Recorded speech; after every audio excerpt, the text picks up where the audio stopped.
been joined today to look at, of course, the front pages of the newspaper.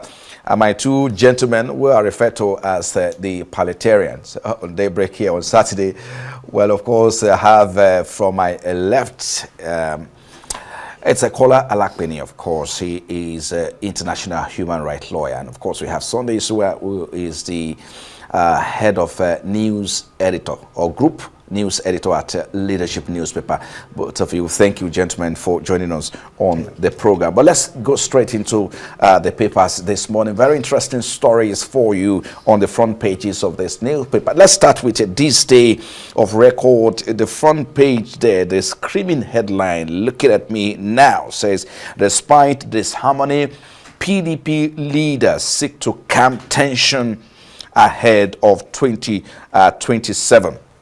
Well, party governors hold strategic meeting in Zamfara ahead of national convention. But the judge, who is also PDP chieftain, has on a need to enforce discipline, urges detractors to leave if they can't support progress.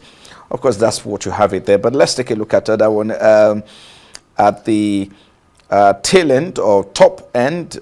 Okay, let's take this first. Tinubu pushes for local arms ammunition production to enhance insurgency fight.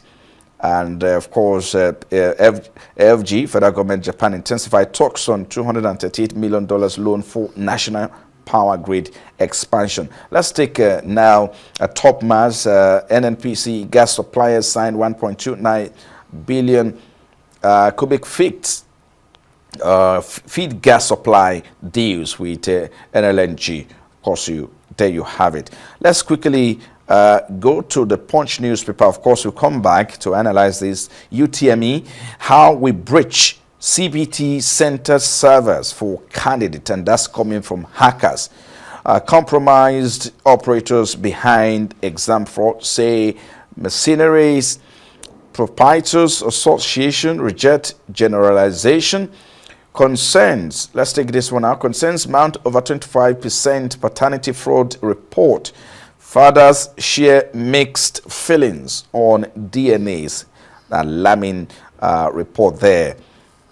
Well, I think that's the major there. But let's take a look at this one. Monarchs under spell, say traditionalists, talking about the back and forth between the Alafi of Oyo and Oni of Ife there. Monarchs under spell, say traditionalists. Well, I think that's what you have on the front page of the Punch newspaper. And let's start the conversation this morning from this day. Take you back now. Despite disharmony, PDP leaders seek to calm tension ahead of 2027. Let's start with you, Kola. I mean, of course, we've seen the effort by, the leaders of the party of PDP to ensure a calm return, to the party ahead of 2027. Would you say it's too late? Can they pull their house together ahead of 2027? Even though, of course, some people say it's too far away. But how close are they, to addressing this disharmony within the party? Well, I'm not a soothsayer, and a week is a long time in politics. Who knew that there was going to be ADC? Is that the new party, the new merger? Yes. Who knows what's going to come up next month? So fingers crossed. What we know, what is obvious, is that the PDP is in disarray, and they have serious issues. They either evolve or they go extinct. That's what I'll say. Do you have something to say about that, Sunday? Yeah, the governor of Oyo State, Makinde, he said recently that the PDP is not dead and that they have not decided which of the zone should have the presidential ticket.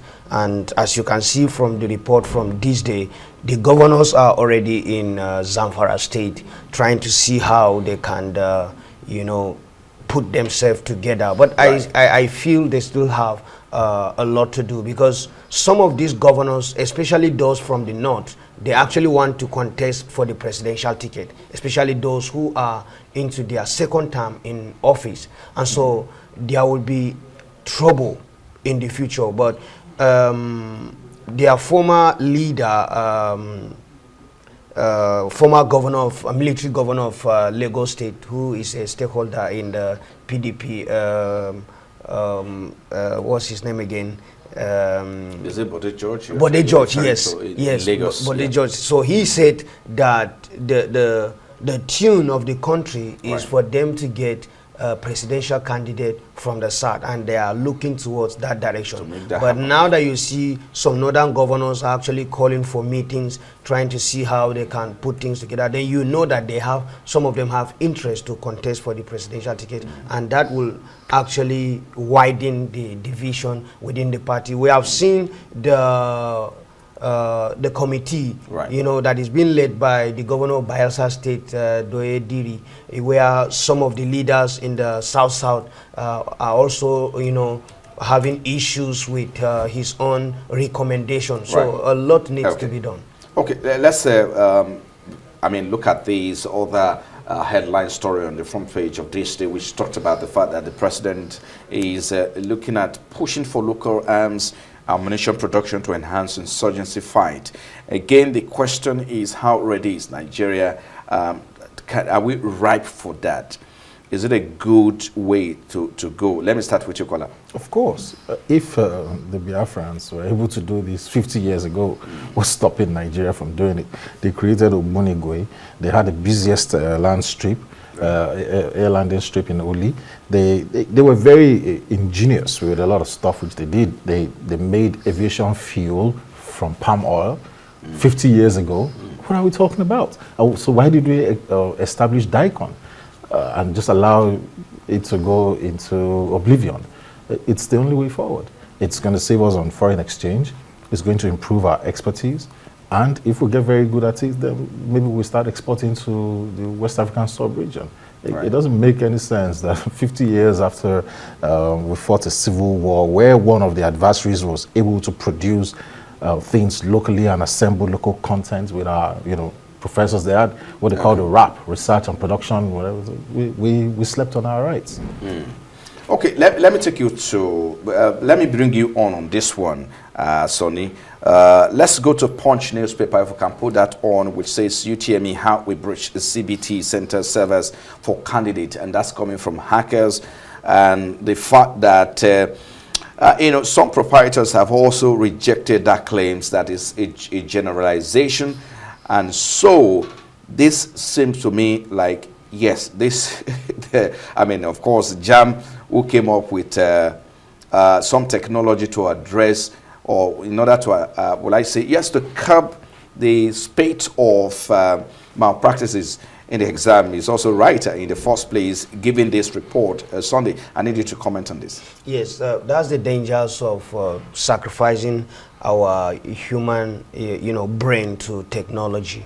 When you allow technology to take over everything, then you are endangering a lot of things, because when everything is based on technology, there are people who their own aim is to ensure that they get down the back end of whatever thing you are doing. And so we need to improve not only technology, but JAM also, they need to develop their own server where it will be very difficult to hack. Penetrate. Yes, like the Independent National Electoral Commission, INEC. INEC can show you how thousands of hackers have tried to penetrate through their server, and it has all failed. So what stop JAM, from also developing something internally to ensure that they do away with all these kind of issues? Okay, let me bring you on this one, caller. Monarchs, this still on the front page of the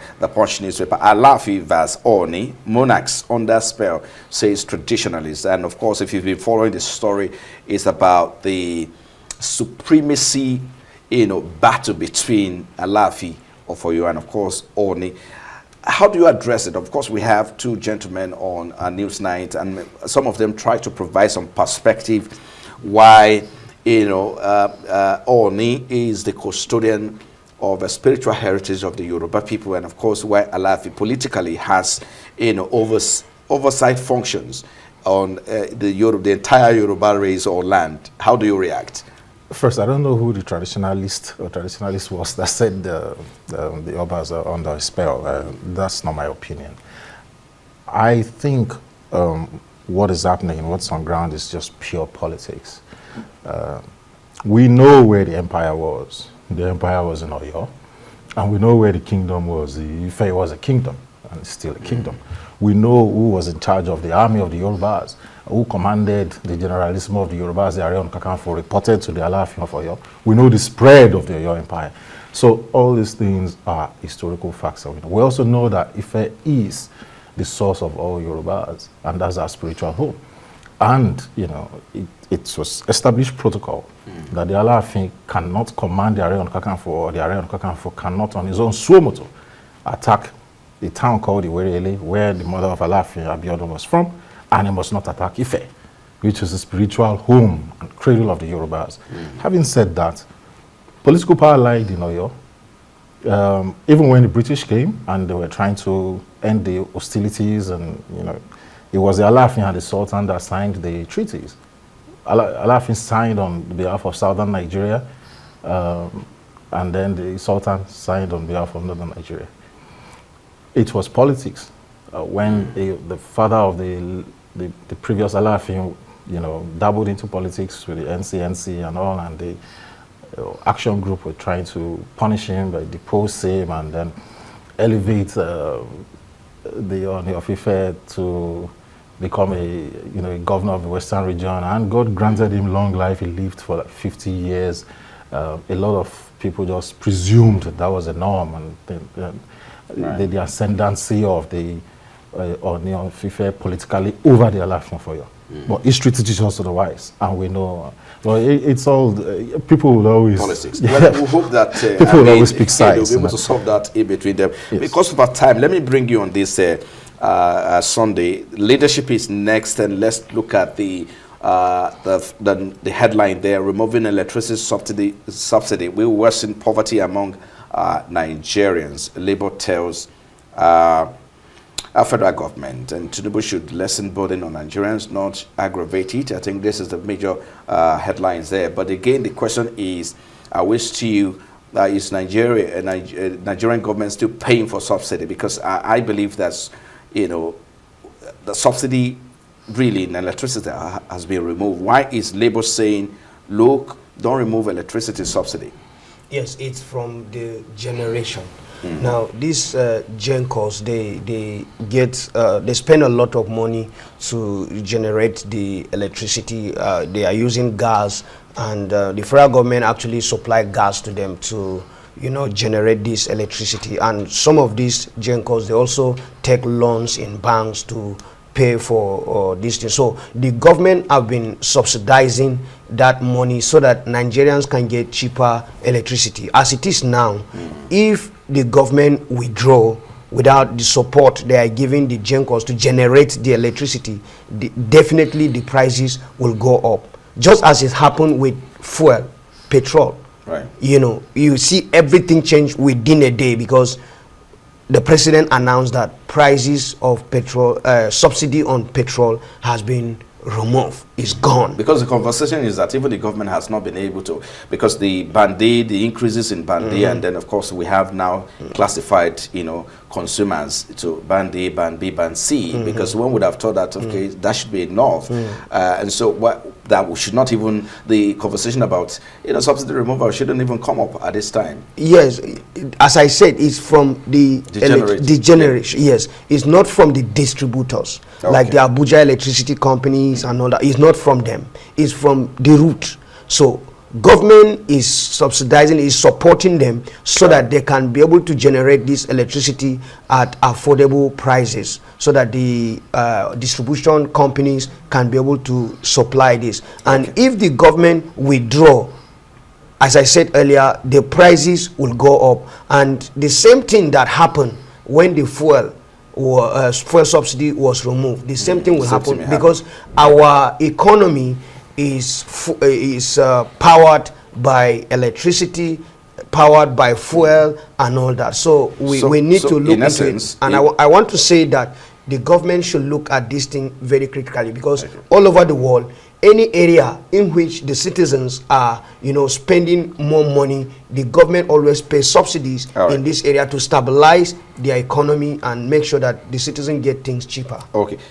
Because of our time, let me bring you on this one, caller. By-elections heighten fears for 2027. Let's put that on. Weekend Trust has that on the front page of the paper, and of course, that talks about just a report reflecting what just happened last Saturday. We had by-elections, across the 12th stage of the Federation. Again, I think this report is trying to highlight the fact that there's going to be a lot of, spending, a lot of fears, a lot of hijacking of ballot boxes, a lot of rigging as well. So it's all encompassing. What should we be doing? Because it seems that INEC, the question of trust is still hovering over INEC. Caller, let's hear you. Yes, INEC has perennially suffered trust issues, and so did INEC's predecessors, from FEDECO to NEC, with the exception of the June 12, 1993 elections, which Professor Humphrey was who supervised with the Option A4 system. That was about the least rancorous elections we've ever had in Nigeria in the last 3 decades or thereabouts. What can we do? By-elections are supposed to be a litmus test, a thermometer to gauge the mood of the country, to gauge the performance of the government, because they're not usually as widespread as federal elections, as general elections all over the country. They're supposed to be an opportunity for the police to showcase that, show of force, if you may, to show that they are in charge and everything. What we are seeing here is that INEC needs to overhaul itself radically and make sure that the public is able to trust in it. How they're going to make sure that beavers and their IREV and all this high-falutin grammar they speak actually translates into voter confidence and people are able to elect who they want to elect is something that the INEC chairman must look into very quickly. Otherwise, we're going to have mayhem in 2027. I think the problem is not actually INEC, because INEC is not the one that asks voters to stay home. A lot of voters didn't go out to vote, and so if you look at it, yes, it's something. But I think the story in Daily Trust, what they are trying to portray is that the APC had the larger seat, but in the State House of Assembly, the National Assembly, it goes beyond people not being able to go out to vote. You have to look at even incidences on the field. Some people's names were not submitted to INEC. And INEC conducted elections. And those people are disgruntled. So we're still going to see a lot of. So INEC has a lot of work. Yes, it has a lot of work. How can people whose names? How can anyway? Because of our time, let's quickly run. Weekend Trust now. I mean, Financial Time Weekend. Power hint at Red Court next month. If you can put that on. Let's take the Sun newspaper. Freed mom on jail ordeal. I was Prime Minister's political prisoner for a year. Mirror, Daily Mirror is next. Plea from the heart. Holocaust survivors call on Israel to end aid catastrophe as famine is declared. Stop starving Gaza kids. And that boils down to that because of our time. Let me give you 30 seconds, caller, to make your point quickly. That's a violation of international law. That is international humanitarian and I know that's law. Your area. Yes, that's international humanitarian law playing now. It is shocking and surprising that the world saw pictures of this 50 years ago in Nigeria with Nigerian civil war and Biafran kids appearing like this. And then we're still going back to this 50 years after. This war needs to stop.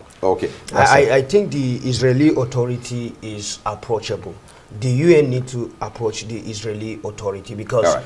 the Okay. border between Israel think we and need to- Gaza, yes, they, you know, the Israeli... Hopefully they come to an agreement Yeah. and stop the war. Thank you, gentlemen. Kola Lakbini is an international human rights lawyer. Thank you for coming on Daybreak. And of course, Sunday Isua is the group head of news editor at Leadership Newspaper.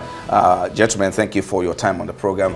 I am Frank Komalape, and that's all we have time for here on Daybreak. It's goodbye from me. Please keep it here on Arise News.